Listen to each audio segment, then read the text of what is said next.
A company known as Laser Power Systems believes that they can create a car that runs on something known as thorium. And as a result, it could actually be powered for about 100 years on just 8 grams of the fuel. Now, for those of you who don't know what thorium is, and I'm sure there are many of you because I had no idea what thorium is, it's actually a radioactive metal.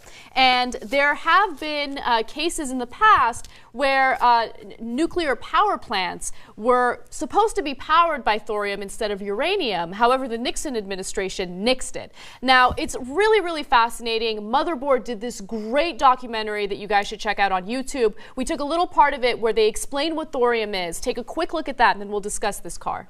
A decade before he called nuclear power society's biggest Faustian bargain, Alvin Weinberg was one of the country's leading nuclear physicists.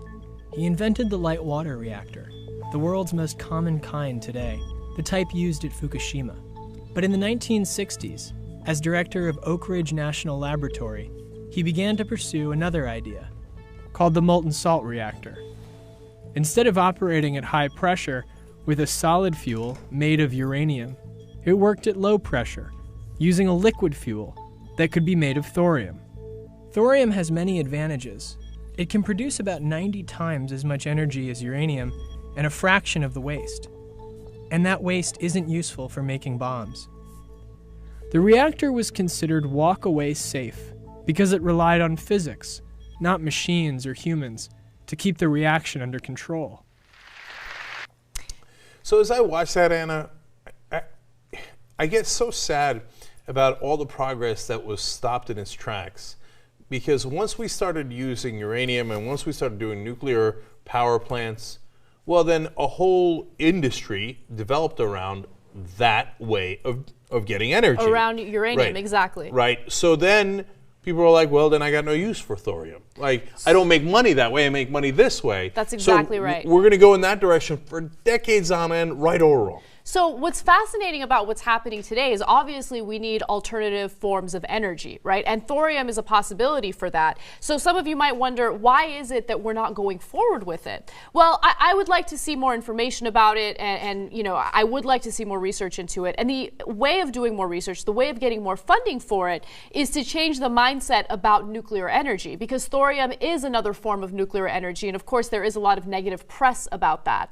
So that's what's going on with power plants. But let's talk about the car a little bit. So this thorium-fueled automobile would, as I mentioned earlier, run for 100 years on just 8 grams of fuel. At least that's according to their concept car.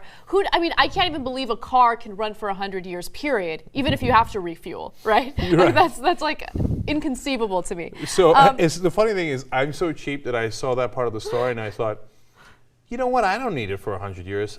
I'll just buy 2 grams.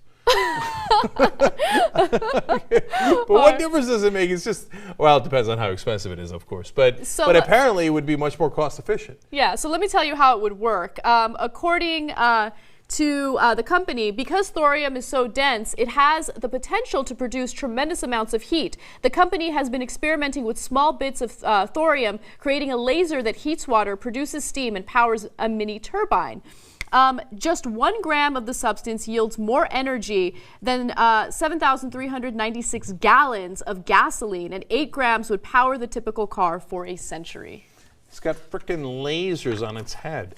Now, I know that the design of the car doesn't necessarily have anything to do with thorium, but how badass did that car look? Yeah, so that car is not the car that's being designed by Laser Power Systems. That's actually a different car. It's the Cadillac World Thorium Fuel Concept Car. Good enough. Yeah, and it was designed by a different company. Face alone, I'm going for thorium.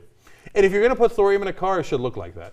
And how cool is thorium on name alone? Okay, it is. I looked into this. It is in fact named after Thor, because it was a scientist, I believe, from Norway that had given some information to a scientist from Sweden, who then, nailed it down, and so he named it after Thor, the Norse god. How awesome would it be if it turns out Thor saved the planet? There's so many exciting technological advances underway. You know, the Hyperloop. Yes. You know, all of these great things that'll get us to where we need to go more efficiently. And I'm looking forward to that. I hope I survive long enough to experience a little bit of it, at least. How hilarious would it be if it turns out the people who believed in Thor saved the planet and not Jesus? Would they go around like, oh, what now, Jesus? What now? It turns out Thor was coming back. I've been seeing online, this is everywhere, they say, Jesus promised to rid the world of evil. Odin promised to rid the world of ice giants. Do you see any ice giants?